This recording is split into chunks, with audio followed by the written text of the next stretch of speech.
Eu, Paulo, servo de Cristo Jesus, escrevo esta carta.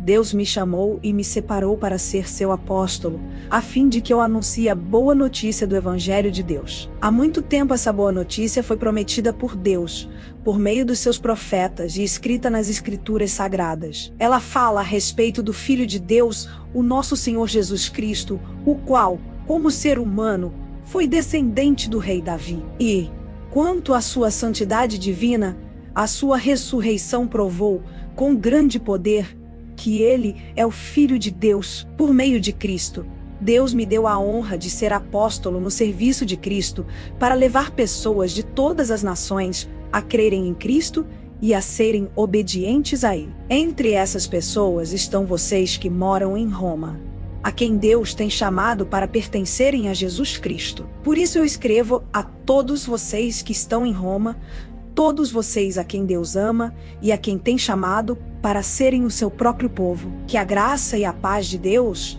o nosso Pai, e do Senhor Jesus Cristo estejam com vocês. Em primeiro lugar, por meio de Jesus Cristo, dou graças ao meu Deus por todos vocês, pois no mundo inteiro se ouve falar a respeito da fé que vocês têm. Eu sirvo a Deus com todo o meu coração, anunciando a boa notícia a respeito do seu Filho. Deus é testemunha de que digo a verdade. Ele sabe que sempre lembro de vocês e oro por vocês. E peço a Deus que, se for da sua vontade, Ele faça com que agora eu possa ir visitá-los, pois eu quero muito vê-los, a fim de repartir bênçãos espirituais com vocês para fortalecê-los, quer dizer, para que nos animemos uns aos outros por meio da fé que vocês e eu temos. Meus irmãos, quero que saibam que muitas vezes resolvi ir visitá-los, mas fui impedido até agora de fazer isso, pois eu gostaria que o meu trabalho produzisse resultados entre vocês também, como tem acontecido entre outros não-judeus. Pois é meu dever pregar a todos, tanto aos civilizados como aos não civilizados, tanto aos instruídos como aos sem instrução. É por isso que eu quero anunciar o Evangelho também a vocês que moram em Roma. Eu me envergonho do Evangelho, pois ele é o poder de Deus para salvar todos os que creem, primeiro os judeus e também os não-judeus, pois o Evangelho mostra como é que Deus nos aceita. É por meio da fé, do começo ao fim. Como dizem as Escrituras Sagradas, viverá aquele que por meio da fé é aceito por Deus. Do céu Deus revela a sua ira contra todos os pecados e todas as maldades das pessoas que, por meio das suas más ações, não deixam que os outros conheçam a verdade a respeito de Deus. Deus castiga essas pessoas porque o que se pode conhecer a respeito de Deus está bem claro para elas, pois foi o próprio Deus que lhes mostrou isso. Desde que Deus criou o mundo, as suas qualidades invisíveis, isto é, o seu poder eterno e a sua natureza divina, têm sido vistas claramente. Os seres humanos podem ver tudo isso nas coisas que Deus tem feito e, portanto, eles não têm desculpa nenhuma. Eles sabem quem Deus é, mas não lhe dão a glória que ele merece e não lhe são agradecidos. Pelo contrário, os seus pensamentos se tornaram tolos e a sua mente vazia está coberta de escuridão. Eles dizem que são sábios, mas são tolos. Em vez de adorarem ao Deus imortal, adoram ídolos que se parecem com seres humanos, ou com pássaros, ou com animais de 4 patas, ou com animais que se arrastam pelo chão. Por isso Deus entregou os seres humanos aos desejos do coração deles para fazerem coisas sujas e para terem relações vergonhosas uns com os outros. Eles trocam a verdade sobre Deus pela mentira e adoram e servem as coisas que Deus criou, em vez de adorarem e servirem o próprio Criador, que deve ser louvado para sempre. Por causa das coisas que essas pessoas fazem, Deus as entregou a paixões vergonhosas, pois até as mulheres trocam as relações naturais pelas que são contra a natureza. E também os homens deixam as relações naturais com as mulheres e se queimam de paixão uns pelos outros. Homens têm relações vergonhosas uns com os outros e por isso recebem em si mesmos o castigo que merecem por causa dos seus erros. E, como não querem saber do verdadeiro conhecimento a respeito de Deus, ele entregou os seres humanos aos seus maus pensamentos, de modo que Eles fazem o que não devem. Estão cheios de todo tipo de perversidade, maldade, ganância, vícios, ciúmes, crimes de morte, brigas, mentiras e malícia. Caluniam e falam mal uns dos outros.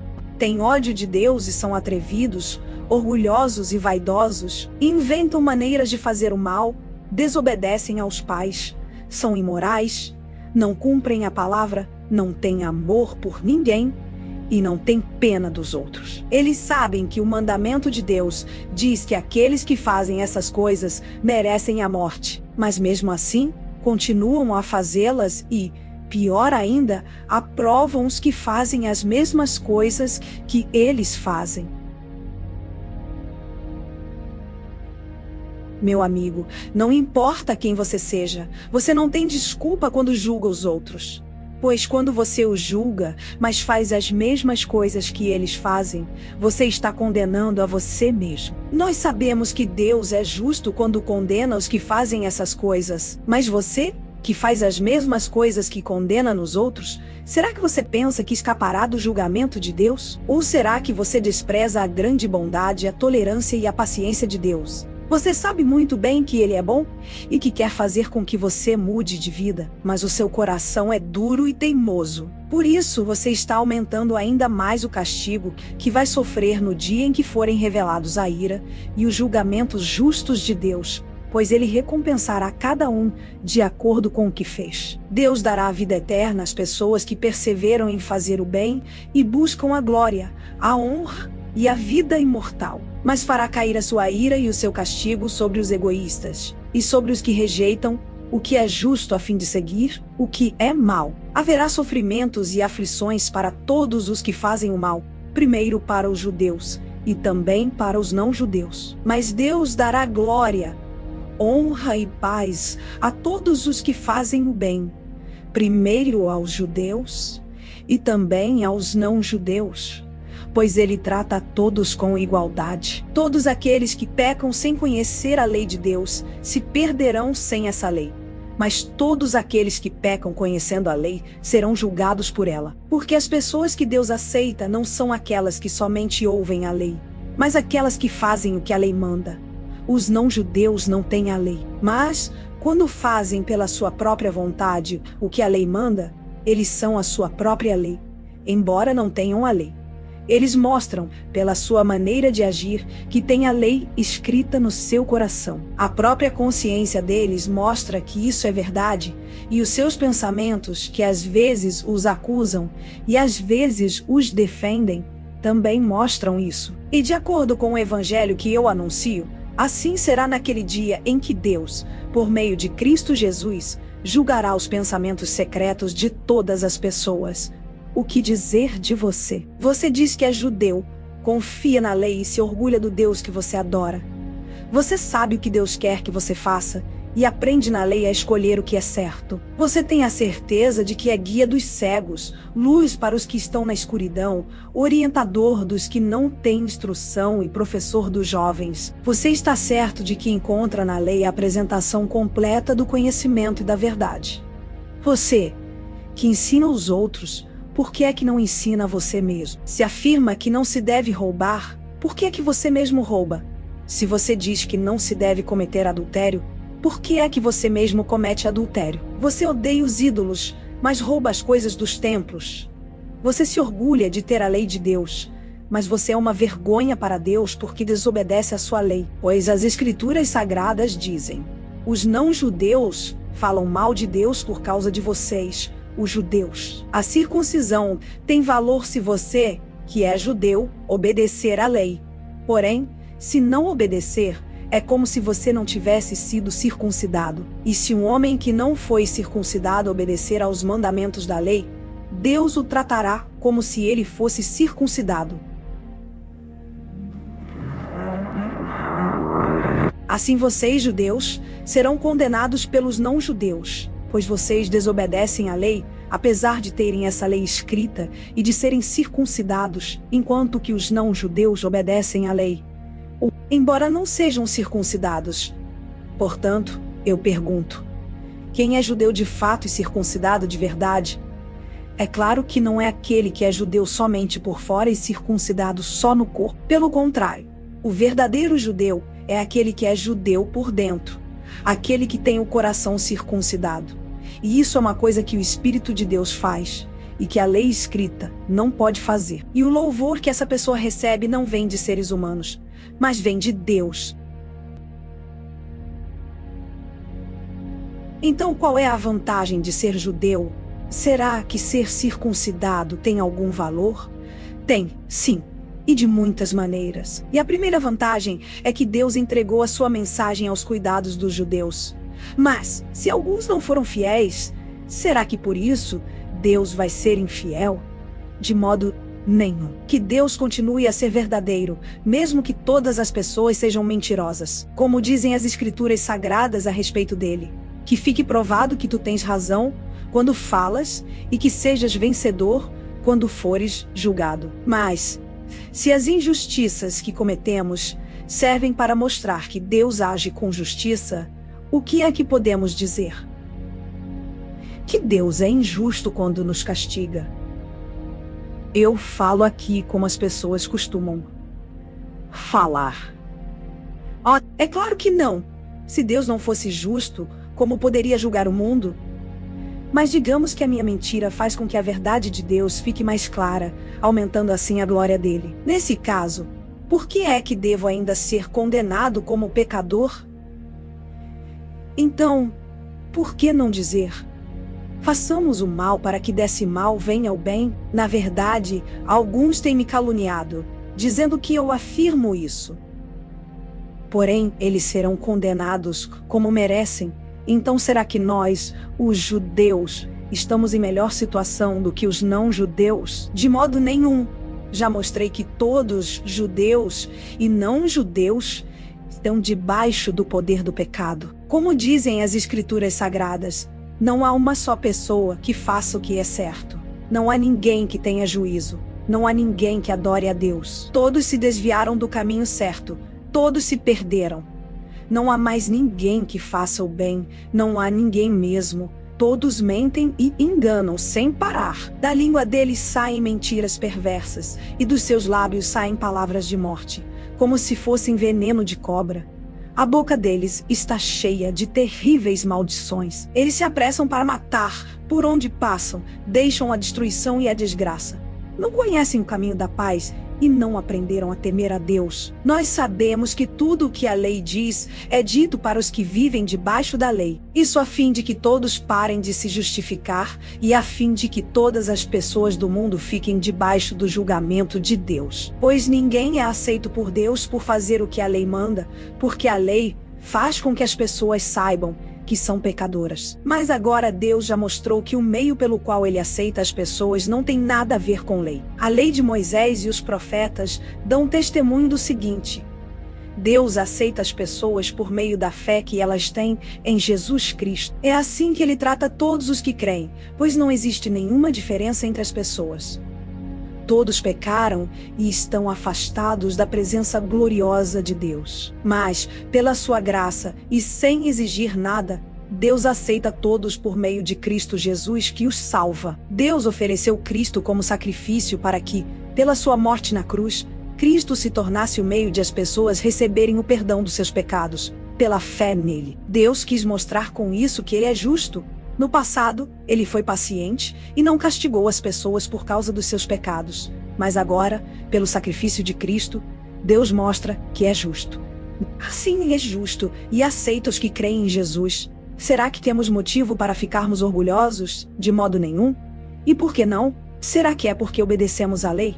Não, não é. É porque cremos em Cristo. Assim percebemos que a pessoa é aceita por Deus pela fé e não por fazer o que a lei manda. Ou será que Deus é somente Deus dos judeus? Será que não é também Deus dos não-judeus?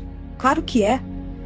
Deus é um só e aceitará os judeus na base da sua fé e também aceitará os não-judeus por meio da fé que eles têm. Será que isso quer dizer que, por causa da fé, nós tratamos a lei como se ela não valesse nada? Não, de modo nenhum. Pelo contrário, afirmamos que a lei tem valor. Então, o que é que podemos dizer de Abraão, o antepassado de nossa raça? O que foi que ele conseguiu? Se foi por causa das coisas que ele fez que Deus o aceitou, então ele teria motivo para se orgulhar, mas não para se orgulhar diante de Deus. Pois o que é que as Escrituras Sagradas dizem? Elas dizem: Abraão creu em Deus, e por isso Deus o aceitou. O salário que o trabalhador recebe não é um presente, mas é o pagamento a que ele tem direito por causa do trabalho que fez. Porém, a pessoa que não põe a sua esperança nas coisas que faz, mas simplesmente crê em Deus, é a fé dessa pessoa que faz com que ela seja aceita por Deus. O Deus que trata o culpado como se ele fosse inocente. E isso foi o que Davi queria dizer quando falou da felicidade daqueles que Deus aceita, sem levar em conta o que eles fazem. Davi disse: Feliz aquele cujas maldades Deus perdoa e cujos pecados ele apaga. Feliz aquele que o Senhor não acusa de cometer pecado. Será que essa felicidade de que Davi falou existe somente para os que são circuncidados? É claro que não. Ela existe também para os que não são circuncidados. Pois já citamos as Escrituras Sagradas que dizem: Abraão creu em Deus e por isso Deus o aceitou. Quando foi que isso aconteceu? Foi antes ou depois de Abraão ser circuncidado? Foi antes e não depois. Ele foi circuncidado mais tarde. E a sua circuncisão foi um sinal para provar que Deus aceitou Abraão porque ele tinha fé. E isso aconteceu quando ele ainda não havia sido circuncidado. Assim, Abraão é o pai espiritual de todos os que creem em Deus e são aceitos por ele, mesmo que não sejam circuncidados. Ele é também pai dos que são circuncidados, não apenas porque são circuncidados, mas porque vivem a mesma vida de fé que Abraão, o nosso pai, viveu antes de ter sido circuncidado. Deus prometeu a Abraão e aos seus descendentes que o mundo ia pertencer a eles. Essa promessa foi feita não porque Abraão tinha obedecido à lei, mas porque ele havia crido em Deus e havia sido aceito por ele. Pois se aqueles que obedecem à lei vão receber o que Deus prometeu, então a fé é inútil e a promessa de Deus não tem valor.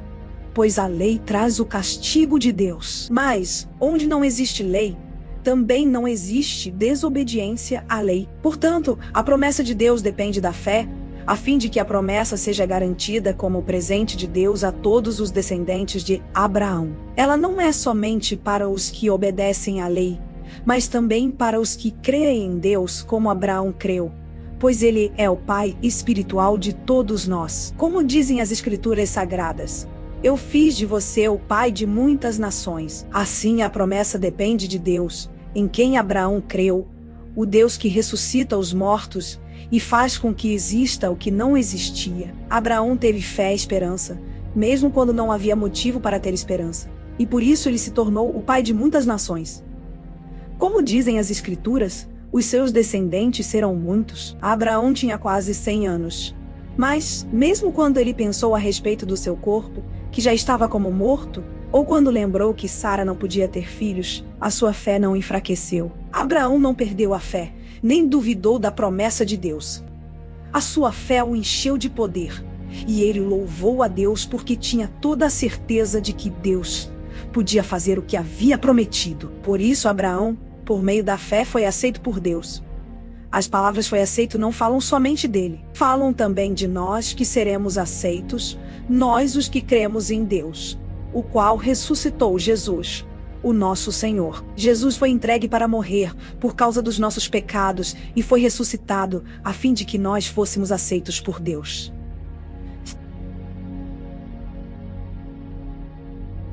Agora que fomos aceitos por Deus pela nossa fé nele, temos paz com ele, por meio do nosso Senhor Jesus Cristo. Foi Cristo quem nos deu, por meio da nossa fé, esta vida na graça de Deus. E agora continuamos firmes nessa graça e nos alegramos na esperança de participar da glória de Deus. E também nos alegramos nos sofrimentos, pois sabemos que os sofrimentos produzem a paciência traz a aprovação de Deus, E essa aprovação cria esperança. Essa esperança não nos deixa decepcionados, pois Deus derramou o seu amor no nosso coração, por meio do Espírito Santo, que Ele nos deu. De fato, quando não tínhamos força espiritual, Cristo morreu pelos maus, no tempo escolhido por Deus. Dificilmente alguém aceitaria morrer por uma pessoa que obedece às leis. Pode ser que alguém tenha coragem para morrer por uma pessoa boa, mas Deus nos mostrou o quanto nos ama. Cristo morreu por nós quando ainda vivíamos no pecado. E, agora que fomos aceitos por Deus, por meio da morte de Cristo na cruz, é mais certo ainda que ficaremos livres, por meio dele, do castigo de Deus. Nós éramos inimigos de Deus, mas ele nos tornou seus amigos por meio da morte do seu Filho. E agora que somos amigos de Deus, é mais certo ainda que seremos salvos pela vida de Cristo. E não somente isso, mas também nós nos alegramos por causa daquilo que Deus fez por meio do nosso Senhor Jesus Cristo, que agora nos tornou amigos de Deus. O pecado entrou no mundo por meio de um só homem, e o seu pecado trouxe consigo a morte. Como resultado, a morte se espalhou por toda a raça humana, porque todos pecaram. Antes de a lei ser dada, já existia o pecado no mundo. Porém, quando não existe lei, Deus não leva em conta o pecado. Mas, desde o tempo de Adão até Moisés, a morte dominou todos os seres humanos, mesmo os que não pecaram como Adão, quando ele desobedeceu à ordem de Deus. Adão era a figura daquele que havia de vir. Mas existe uma diferença entre o pecado de Adão e o presente que Deus nos dá. De fato, muitos morreram por causa do pecado de um só homem. Mas a graça de Deus é muito maior. E Ele dá salvação gratuitamente a muitos, por meio da graça de um só homem, que é Jesus Cristo. E existe uma diferença entre aquilo que Deus dá e o pecado de um só homem. Por quê? No caso do pecado, a condenação veio por causa de um só pecado. Porém, no caso da salvação, Deus perdoa os que têm cometido muitos pecados, embora não mereçam esse perdão. É verdade que, por causa de um só homem e por meio do seu pecado, a morte começou a dominar a raça humana. Mas o resultado do que foi feito por um só homem, Jesus Cristo, é muito maior. E todos aqueles que Deus aceita e que recebem como presente a sua imensa graça reinarão na nova vida, por meio de Cristo. Portanto, assim como um só pecado condenou todos os seres humanos, assim também um só ato de salvação liberta todos e lhes dá vida. E assim como muitos seres humanos se tornaram pecadores por causa da desobediência de um só homem, assim também muitos serão aceitos por Deus, por causa da obediência de um só homem. A lei veio para aumentar o mal, mas onde aumentou o pecado, a graça de Deus aumentou muito mais ainda. E isso aconteceu a fim de que, assim como o pecado dominou e trouxe a morte, assim também a graça de Deus, que o leva a aceitar as pessoas, dominasse e trouxesse a vida eterna. Essa vida é nossa por meio do nosso Senhor Jesus Cristo. Portanto, o que vamos dizer? Será que devemos continuar vivendo no pecado para que a graça de Deus aumente ainda mais? É claro que não. Nós já morremos para o pecado. Então, como podemos continuar vivendo nele? Com certeza vocês sabem que, quando fomos batizados para ficarmos unidos com Cristo Jesus, fomos batizados para ficarmos unidos também com a sua morte. Assim, quando fomos batizados, fomos sepultados com ele por termos morrido junto com ele. E isso para que, assim como Cristo foi ressuscitado pelo poder glorioso do Pai, assim também nós vivamos uma vida nova. Pois, se fomos unidos com ele por uma morte igual à dele, assim também seremos unidos com ele por uma ressurreição igual à dele. Pois sabemos que a nossa velha natureza pecadora já foi morta com Cristo na cruz, a fim de que o nosso eu pecador fosse morto. E assim, não sejamos mais escravos do pecado. Pois quem morre fica livre do poder do pecado. Se já morremos com Cristo, cremos que também viveremos com Ele. Sabemos que Cristo foi ressuscitado e nunca mais morrerá, pois a morte não tem mais poder sobre Ele. A sua morte foi uma morte para o pecado e valeu de uma vez por todas. E a vida que Ele vive agora é uma vida para Deus.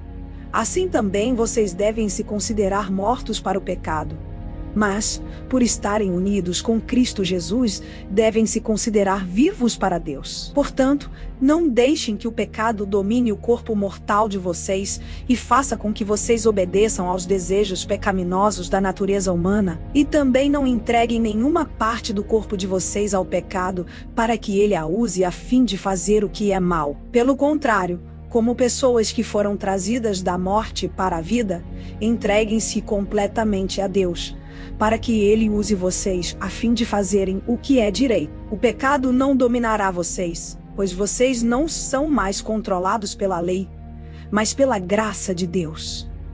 O que isso quer dizer? Vamos continuar pecando porque não somos mais controlados pela lei, mas pela graça de Deus?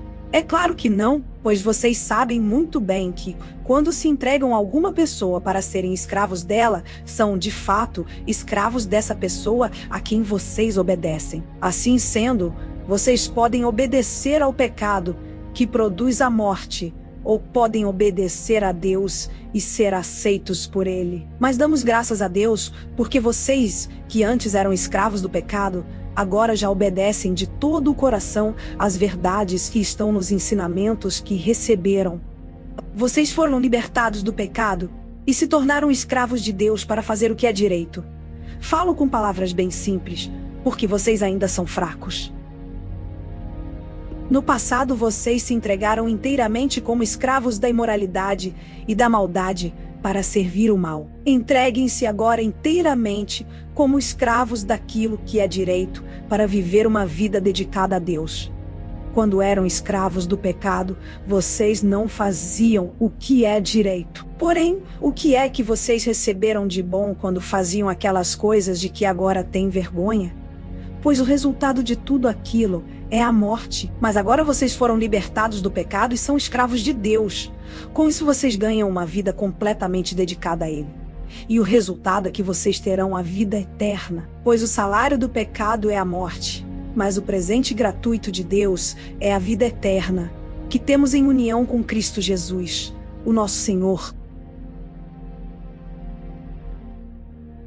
Meus irmãos, vocês todos podem compreender muito bem o que vou dizer.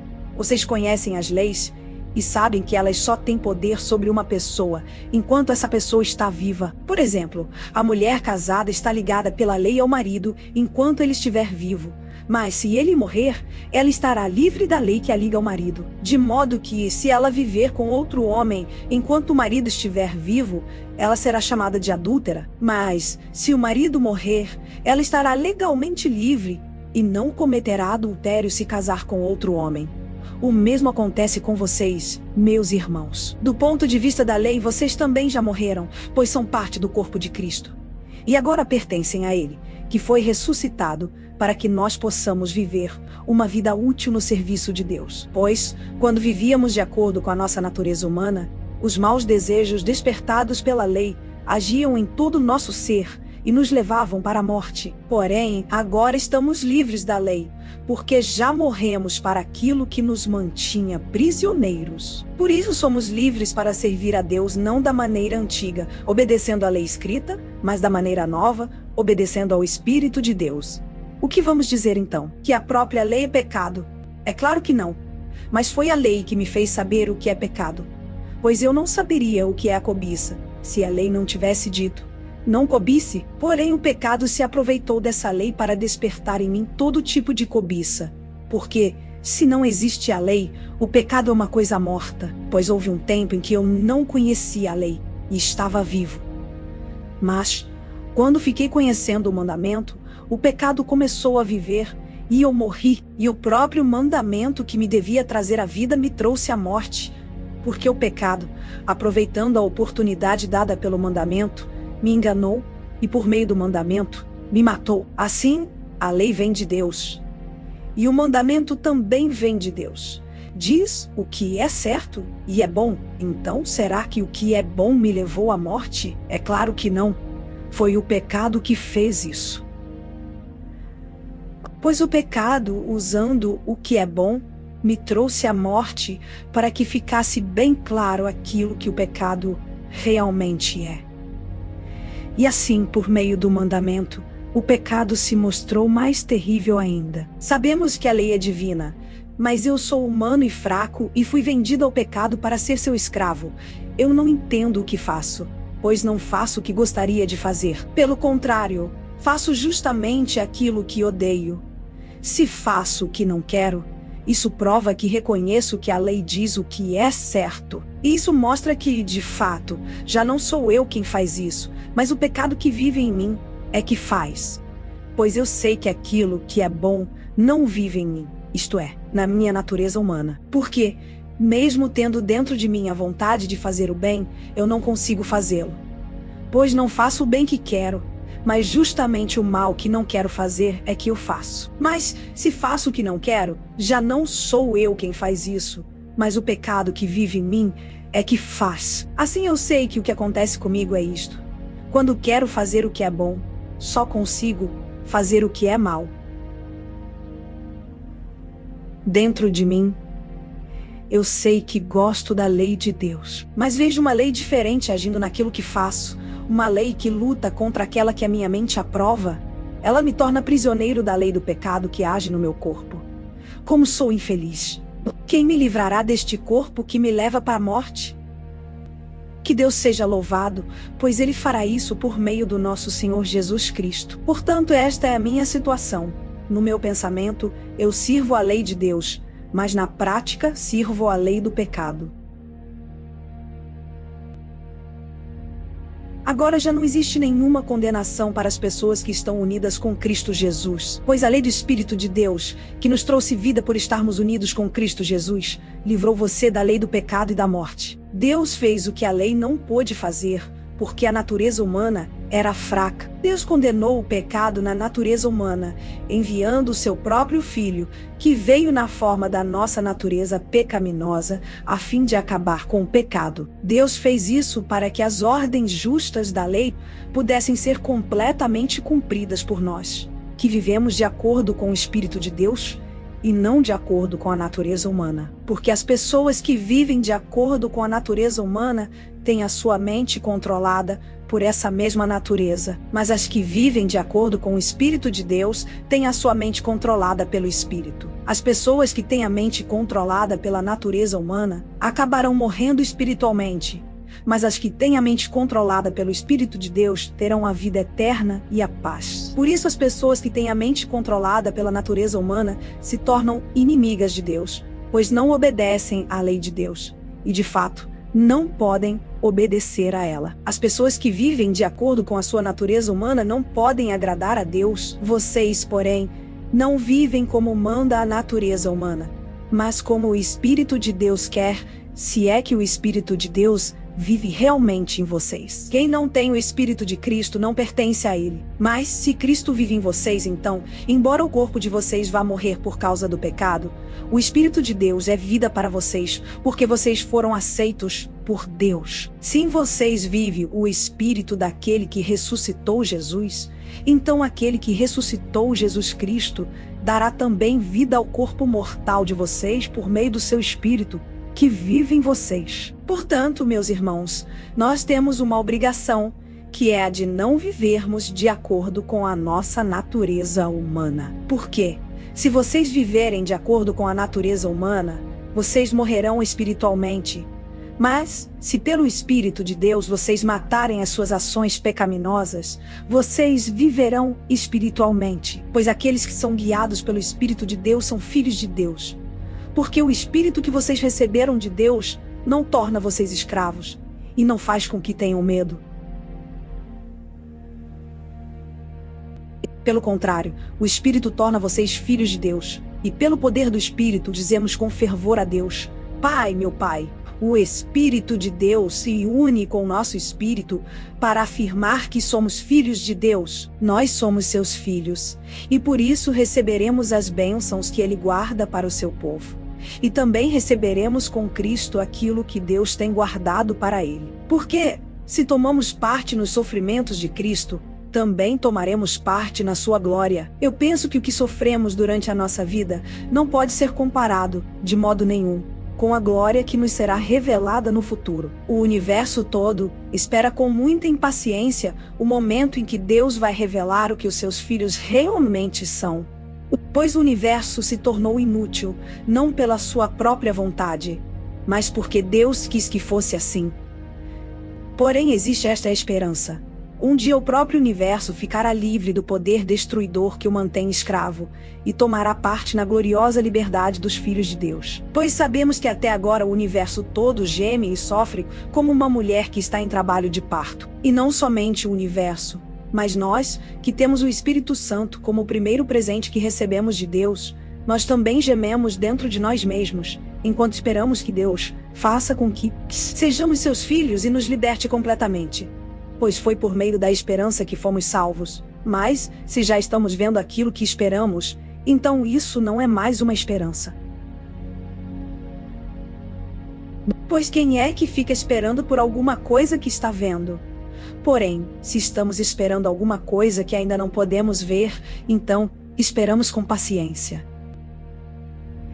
Assim também, o Espírito de Deus vem nos ajudar na nossa fraqueza, pois não sabemos como devemos orar, mas o Espírito de Deus, com gemidos que não podem ser explicados por palavras, pede a Deus em nosso favor. E Deus, que vê o que está dentro do coração, sabe qual é o pensamento do Espírito.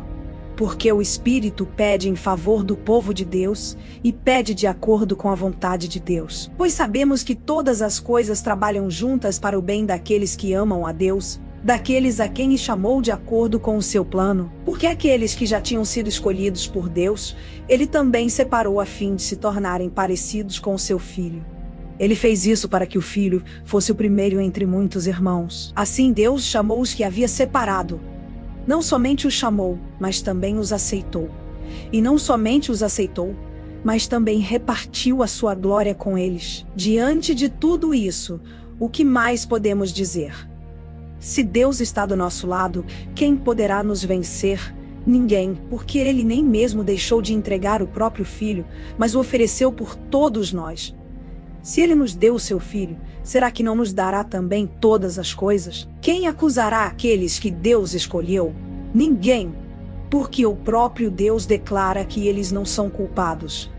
Será que alguém poderá condená-los? Ninguém, pois foi Cristo Jesus quem morreu, ou melhor, quem foi ressuscitado e está à direita de Deus. E Ele pede a Deus em favor de nós. Então quem pode nos separar do amor de Cristo? Serão os sofrimentos, as dificuldades, a perseguição, a fome, a pobreza, o perigo ou a morte. Como dizem as Escrituras Sagradas, por causa de ti, estamos em perigo de morte o dia inteiro. Somos tratados como ovelhas que vão para o matadouro. Em todas essas situações, temos a vitória completa por meio daquele que nos amou. Pois eu tenho a certeza de que nada pode nos separar do amor de Deus. Nem a morte, nem a vida, nem os anjos, nem outras autoridades ou poderes celestiais, nem o presente, nem o futuro, nem o mundo lá de cima, nem o mundo lá de baixo.